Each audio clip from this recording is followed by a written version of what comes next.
जागेच्या अभावी मला थोडंसं विलंब झालं, नाही तर ते 6-8 महिने लोकसभेच्या आधीच मंजुरी झालं असतं. तर जागा आपण मागितलेली आहे, सिंचन विभागाची रेस्ट हाऊसच्या अपोजिटची जागा त्या 100 बेडेड हॉस्पिटलसाठी मागितलेली आहे. जागेचं जर आपल्याला मंजुरात मिळाली तर हॉस्पिटलही लवकरात लवकर बनेल आणि जेवढे डिलिव्हरी होतात, काही कॉम्प्लिकेशन्स असतात तर आपल्या दवाखान्यात करू शकत नाही, आपल्याला मुंबईला यवतमाळला पाठवतो, माफ करा. कारण की एक जर सिजर झालं तर दुसरं सिजर आपण पुसदला करत नाही, ते आपण यवतमाळला पाठवतो.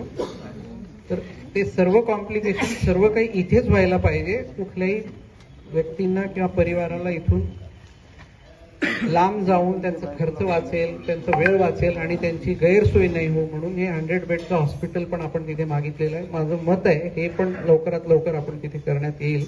फक्त ती जागेच्या अभावी, नाही तर आजपर्यंत त्याचं कामही सुरू झालं असतं.